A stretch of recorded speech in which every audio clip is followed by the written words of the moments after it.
Ano, tol? Oh. Ready na ako sa Christmas party, tol. Oh, ano, pakialam ko kung ready ka na sa Christmas party mo. Ano na, tol? Naka-outfit na ako, tol, oh. Outfit. Pangit outfit mo na yan. Tol, syempre, may dala na ako pang exchange gift, tol. Mamaya na yan. Outfit check muna tayo, tol. Pinakamaangas, tol, to pa. Maangas panlinis ng ano yan eh. Panlinis yan ng kalsada. Tupad. Hindi ka nga tumutupad. Maangas ba yan? Hindi ka nga tumutupad ka ba sa trabaho mo? Hindi ka nga tumutupad. Tupad, tol. Sinasabi ko sa'yo, tol, maraming above na lalapit sa'yo kapag nakatupad ka na damit, tol. Joke yan. Tapos may ano ka pa, tol? Vape ka pa, tol? Napakaangas. Siyempre, tol. Maangas. Makakalimutan ba natin yung lowered natin na ano, tol, na shorts? Tapos nakalabas yung bulsa. Halatang walang pera eh. Wala ka naman talagang pira eh. Kailan ka ba nagkapira? Eto pa, tol. Sapatos check.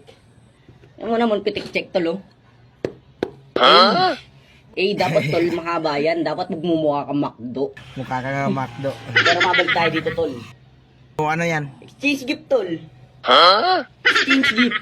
Sabi ko sa'yo, tol. Halata naman kung ano yung pang exchange gift ko, tol. Halata naman, di ba? Chinelas. Pero may previous yan. Pero previous, hiniram mo lang sa akin yan. Previous ka dyan. Hiniram mo sa akin yan, tapos di mo na sinauli. Pambira ka naman. Kaya nga luma na eh, dahil kagagamit mo eh. Sing kapal na mukha mo, no? Kapal mo ka, mas makapal mo ka mo. Hiniram mo sa akin yan eh, tapos di mo na sinauli.